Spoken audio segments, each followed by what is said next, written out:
मैं बंगाली नहीं जानता हूँ लेकिन सवाल समझ गया। স্যার আমি खतरा বাংলায় समझ বলছি। गया, गाय को समझ गया। मेरे बंगाली टीवी के ऊपर डबिंग आती, लोग समझते बंगाली जानता हूँ मैं, लेकिन ये सवाल समझ गया मैं अल्हम्दुलिल्लाह।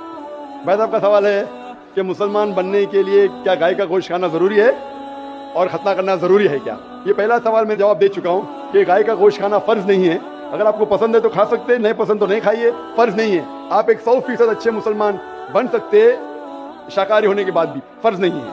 जहाँ तक दूसरा सवाल है कि खतना करना जरूरी है, खतना करना एक अहम सुन्नत है, सुन्नत मौक़िदा है, अच्छी बात है। लेकिन अगर कोई ये कहता है कि अगर मैं खतना नहीं करूँ तो मुसलमान बन सकता हूँ, हाँ बन सकते हैं। खतना करना अच्छी बात है, उससे कई फायदे हैं। मैं मेडिकल डॉक्टर हूँ, उससे कैंसर ऑफ पीनस नहीं हो सकता है, उसमें फाइमोसिस नहीं हो सकता है, कई अच्छी चीजें हो सकती है, कई फायदे हैं। लेकिन फिर भी अगर कोई इंसान डरता है और कहता है कि मैं खतने की वजह से अगर इस्लाम नहीं कबूल करना चाहता हूँ, क्या मैं इस्लाम कबूल कर सकता हूँ? कर सकते। आप विदाउट खतना करके भी इस्लाम कबूल कर सकते, कम अज कम इंशाल्लाह शिर्क से बचेंगे। पूछना चाहता है दरगाह के बारे में। मैंने कुरान मजीद पढ़ा हूँ, कुरान मजीद में मुझे कोई भी आयत नहीं मिली जिसमें लिखा है धागा बांधना चाहिए। कुरान मजीद में कई भी आयत नहीं जिसमें लिखा है दरगाह जाना चाहिए। लेकिन अल्लाह के रसूल ने कहा है कि आप कब्र पे जाओ, कब्र पे जाएंगे तो आपको आखिरत का एहसास होगा कि आप आखिरत में कहाँ होंगे। इसीलिए कब्र पे जाना अच्छी बात है। आप उस शख्स के लिए दुआ कर सकते हैं। You can pray for him but you can not pray to him और थ्रू हिम। आप जब किसी के कब्र पे जाते हैं तो कब्र पे जाके उसके लिए दुआ कर सकते हैं, उसको या उसके जरिए नहीं कर सकते।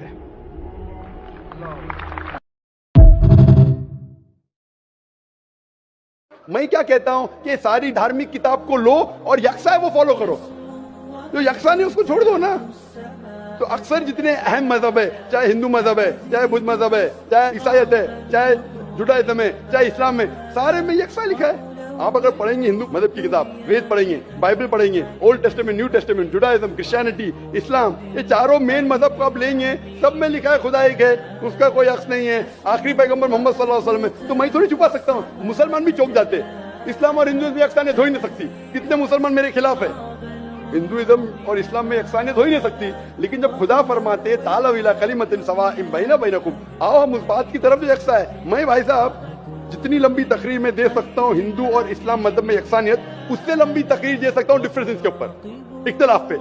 लेकिन मेरा काम इख्तिलाफ में, मेरा काम यकसानियत का है, क्योंकि मैं तालिब इल्म हूँ। मैं अगर तकरीर करने लगूँ कि हिंदू मजहब और इस्लाम में डिफरेंस क्या है तो और लंबी तकरीर कर सकता हूँ मैं। लेकिन मेरा काम है लोगों को जोड़ना, लोगों को तोड़ना नहीं। लेकिन जोड़ते वक्त जब मालूम पड़ रहा है सही, अगर बाकी के धार्मिक गुरु अपने लोग से नहीं कह रहे क्या उनकी किताब में लिखा है कि खुदा एक है, खुदा के अलावा किसी की और पूजा नहीं करना चाहिए, आखिरी पैगंबर मोहम्मद सल्लल्लाहु अलैहि वसल्लम, उनकी गलती है, मेरी गलती क्या है? और मैं तो खुले मंच पे बोल रहा हूँ ना। और मैं कहता हूँ कि आओ आपके धार्मिक आदमी को लेके आओ, अगर गलती है बैठ के हम डिस्कशन करेंगे। हमारे इस्लाम में फिरके बनाना हराम है। अल्लाह ताला फरमाते सूरह इमरान में सूरह नंबर 3 आयत नंबर 103 में, वातसिमु बिहब्लिल्लाहि जमीअन वला तफरकू, आओ हम अल्लाह की रस्सी को मजबूती से पकड़े और आपस में न बटे। जो चार अहम मजहब है जिसके बानी है इमाम अबू हनीफा, इमाम मलिक, इमाम शाफी और इमाम अहमद बिन हंबल, सबकी इज्जत करता हूँ। वो हमें दीन सिखाने के लिए आए। लेकिन अगर आपस में कुछ इख्तिलाफ है थोड़ा सा, उस इख्तिलाफ की वजह से हम आपस में झगड़ा नहीं करना चाहिए।